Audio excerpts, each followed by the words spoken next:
This is the final part to my ABC series, and if you haven't already, I encourage you to go back and watch parts 1 and 2 on the A and B's for a happy and fulfilled relationship. In this video, I'm going to cover the C's, and those are communication, compromise, and commitment. I'm Coach Tatoya, and this is Blossom in Love.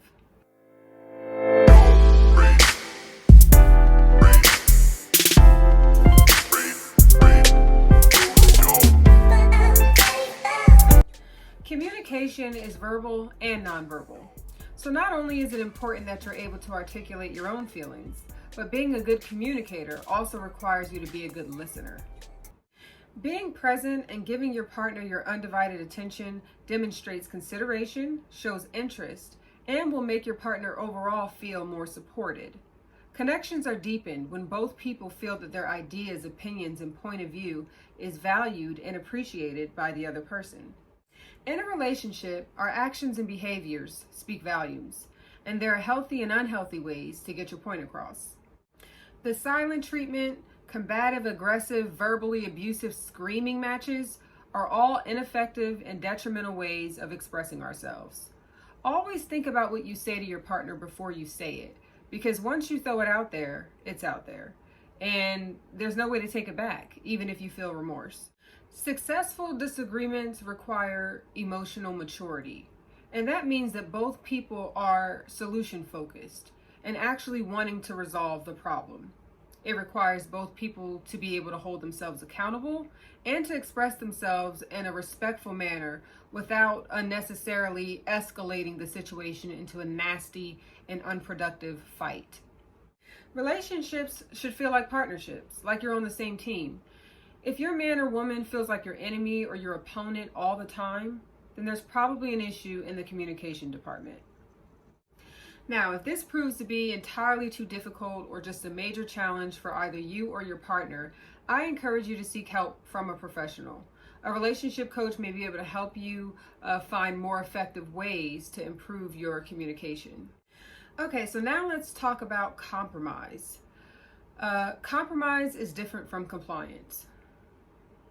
Let me say that one more time. Compromise is not the same as compliance. Relationships are give and take. It's a two-way street. They're supposed to be 50-50. I say not 70-30, not 60-40, but I'm talking about a 50-50 love, yeah. That means no one person's wants, needs, requests, desires, none of those should be prioritized over the other person. Now, I have had quite a few clients who had the happy wife, happy life kind of mentality. Needless to say, they were neither happy or fulfilled in their relationships. So evidently, that's not the kind of mindset you want to have. And this is why communication is so very important.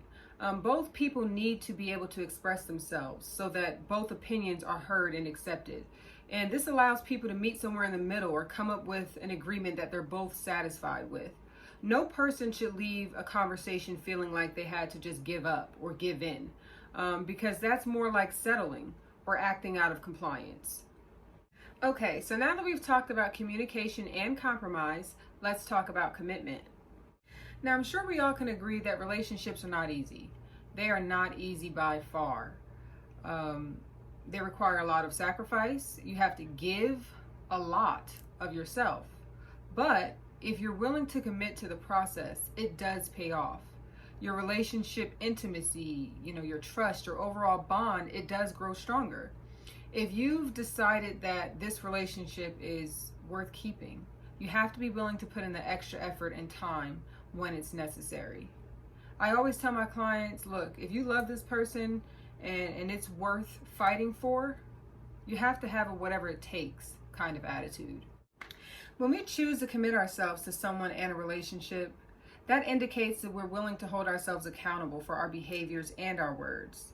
So we have to be women and men of our word, and that means never running from a growth opportunity. When you and your partner are able to conquer a challenge together, you both become more resilient and you become stronger as a team. I hope that you all have enjoyed and that you apply these ABCs to your love life. Thank you so much for watching.